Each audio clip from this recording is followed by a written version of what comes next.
दोस्तों, आज के वीडियो में हम लेके आए हैं राजस्थान की 10 बड़ी और जरूरी खबरें जो आपको रखेंगे हमेशा अपडेटेड। तो चलिए बिना देरी के शुरू करते हैं। कर्जा उतारने के लिए इवेंट कंपनी मालिक ने रची साजिश, कर्मचारियों के साथ मिलकर की 20 लाख की लूट। जी हां दोस्तों, सुकेर थाना पुलिस ने शहर के न्यू अशोक विहार में 2 दिन पहले दिन दहाड़े घर में वृद्धा के साथ हुई लूट की वारदात का खुलासा हो गया। इस केस में 4 आरोपियों को गिरफ्तार किया है। आरोपियों की निशानदेही पर पुलिस ने लूटे गए 20 लाख रुपए के जेवर भी बरामद कर लिए हैं। मुख्य आरोपी भीलवाड़ा निवासी दीपक चंडालिया इवेंट का काम करता है, जिसका उदयपुर ससुराल है और यहां आने जाने के कारण उदयपुर के एरियो को पहचानता था। आरोपी ऑनलाइन सट्टा खेलने का आदी था, इस वजह से उस पर काफी कर्जा हो गया था। इसी कर्जे को चुकाने के लिए उसने साथ काम करने वाले 3 लड़कों को बुलाया और लूट की। तो राजस्थान में आरजीएचएस को लेकर सामने आई बड़ी खबर। कर्मचारियों व पेंशनर्स को लग रहा झटका। जी हां दोस्तों, Rajasthan government health scheme RGHS में चयनित निजी दवा दुकानों पर सरकारी कर्मचारियों और पेंशनर्स को दवा अनुपलब्ध बताकर वापस लौटाया जा रहा है। प्रदेश के कई जिलों में इस योजना से संबंध अधिकांश मरीजों को पर्ची पर लिखी दवाइयों में से 50 से 90% तक दवाइयां अनुपलब्ध बताकर नहीं दी जा रही। पूछताछ करने पर दवा विक्रेताओं से जवाब मिल रहा है कि राज्य सरकार से इस योजना के तहत पूरा भुगतान नहीं मिल रहा है। हैरत की बात है कि यह जवाब तब सुनने को मिल रहा है जबकि यह योजना सरकार की ओर से नीडा शुल्क नहीं होकर कैशलेस मेडिक्लेम पॉलिसी की तरह वेतन में से प्रति माह कटौती कर संचालित की जा रही है। पत्रिका में गुरुवार के अंक में कर्मचारियों व पेंशनर्स से हर माह वसूली इलाज के नाम पर धोखा शीर्षक से समाचार प्रकाशित होने के बाद सुबह से शाम तक मात्र 10 घंटे में ही करीब 500 से अधिक शिकायतें प्राप्त हुई। कांग्रेस बिना सत्ता के कुंवारे आदमी जैसे बेचैन रहती है, सतीश पूनिया ने कसा तंज, दिए नेक सलाह। जी हां मित्रों, राजस्थान में 7 विधानसभा सीटों पर उपचुनाव के लिए सभी दलों का प्रचार अभियान जोर पकड़ रखा है। बीजेपी और कांग्रेस के स्टार प्रचारक लगातार जनसभाएं कर रहे हैं, तो बाप पार्टी और आरएलपी के नेता भी पूरी ताकत झोंके हुए हैं। इसी कड़ी में टोंक की देवली उनियारा सीट पर प्रचार के लिए सतीश पूनिया पहुंचे। उन्होंने कांग्रेस पर जमकर निशाना साधा और कहा कि बिना सत्ता के कांग्रेस वैसे ही है जैसे कुंवारा आदमी शादी के लिए बेचैन रहता है। चुनाव में अब तक 92 करोड़ रुपए से अधिक की जब्ती, इस जिले ने मारी बाजी। जी हां मित्रों, राजस्थान विधानसभा उपचुनाव 2024 के दौरान मतदाताओं को प्रभावित करने के लिए अवैध नकदी, शराब और नशीले पदार्थों के वितरण पर सख्त निगरानी रखी जा रही है। अब तक 7 जिलों में कुल 92 करोड़ रुपए की नकद राशि, शराब और अन्य अवैध सामग्री जब्त की गई है। इस कार्रवाई में राजस्थान पुलिस ने सबसे अधिक योगदान दिया, जिसमें दौसा जिला अग्रणी रहा। मुख्य निर्वाचन अधिकारी नवीन महाजन ने बताया कि निर्वाचन आयोग के निर्देशों के अनुरूप कार्यवाही करते हुए राज्य पुलिस और अन्य प्रवर्तन एजेंसियों में से सर्वाधिक 77 करोड़ 7 लाख रुपए मूल्य की जब्ती राजस्थान पुलिस ने की है। सभी एजेंसियों ने 7 जिलों में कुल मिलाकर 4.22 करोड़ रुपए नकद राशि पकड़ी है।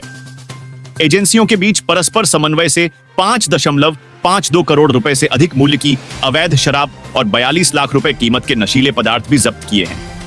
लगभग 1.2 करोड़ रुपए मूल्य की सोना चांदी आदि कीमती धातुएं जब्त की गई हैं। जमकर हुआ संघर्ष। जी हां मित्रों, मध्य प्रदेश के छिंदवाड़ा जिले के अंतर्गत आने वाले सिंगोड़ी के समीप ग्राम खकरा चौरई में खेत में भुट्टा तोड़ रही 2 महिलाओं पर अचानक एक खूंखार सियार ने हमला कर दिया।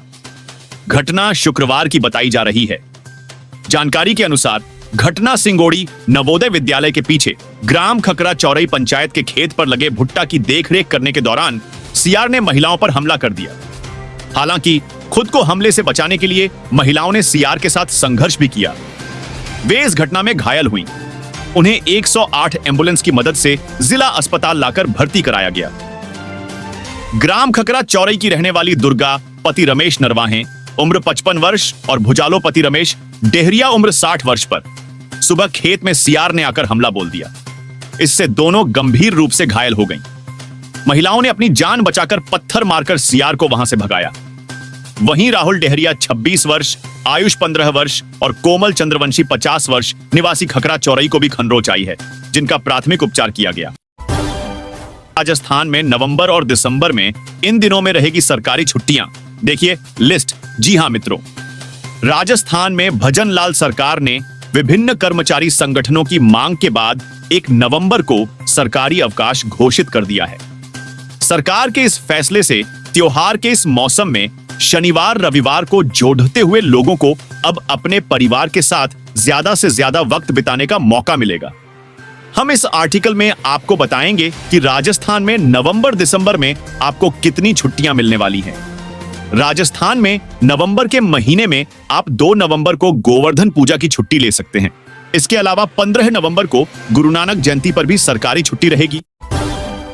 राजस्थान रोडवेज में महिला को हुई प्रसव पीड़ा। बस में ही गूंजी किलकारी, ड्राइवर और कंडक्टर ने अस्पताल में करवाया भर्ती। जी हां मित्रों, राजस्थान रोडवेज में एक महिला ने बच्चे को जन्म दिया है। यह मामला झालावाड़ जिले के अकलेरा उपखंड क्षेत्र का है, जहां के बांसखेड़ी मेवातियान की रहने वाली महिला सोमवार को रोडवेज बस में सफर कर रही थी और इसी दौरान उसे प्रसव पीड़ा हुई और उसने बच्चे को जन्म दिया। वह बस में अपने पति के साथ सफर कर रही थी। राजस्थान पत्रिका की खबर के मुताबिक महिला का पति उसे डॉक्टर के पास ले जाने के लिए ही राजस्थान रोडवेज की बस में चढ़ा था, जब वह छान गांव से बस में बैठे थे।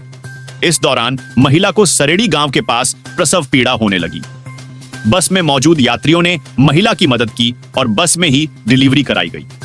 बस से ही महिला को अस्पताल पहुंचाया गया। जब यह मामला सामने आया तो सभी ने बस के ड्राइवर और कंडक्टर की जमकर तारीफ की। विदाई के 4 दिन बाद ही उठी विवाहिता की अर्थी छत के कुंडे से लटकर दे दी जान। जानिए मामला। जी हां मित्रों, बेटी की घर से विदाई करना बड़ी ही किस्मत की बात होती है, लेकिन डोली में विदा करने के बाद ठीक चौथे दिन ही उसकी मौत की खबर आ जाएगी। शायद इसका अंदाजा उसके परिवार के लोगों को नहीं था। उत्तर प्रदेश के औरैया में कुछ ऐसी ही घटना घटी जिसने सबको झकझोर कर रख दिया है। यहां पर एक विवाहिता की शादी चौथे दिन मौत हो गई है। उसका शव फांसी के फंदे पर लटकता मिला। बेटी की शादी के बाद मायके वाले चौथी चढ़ाने आ रहे थे, लेकिन अचानक बेटी की मौत की खबर सुनकर उनके होश उड़ गए। पड़ोसियों की सूचना पर पुलिस मौके पर पहुंची, लेकिन तब तक ससुराल के लोग वहां से फरार हो चुके थे। कोटा जिले के रामगंज मंडी उपखंड के 723 किसान करेंगे अफीम की खेती। 210 ही लगाएंगे चीरा। जी हां मित्रों, 1 महीने की देरी का इंतजार कराकर केंद्र सरकार ने चालू वित्तीय वर्ष के लिए अफीम नीति की घोषणा कर दी। कोटा जिले के रामगंज मंडी उपखंड में 723 किसान अफीम की खेती के लिए पात्र घोषित किए हैं। अब अफीम बुवाई के लिए 12 नवंबर को पट्टा जारी किया जाएगा। उपखंड क्षेत्र के कई गांवों में किसान अफीम की खेती करते हैं।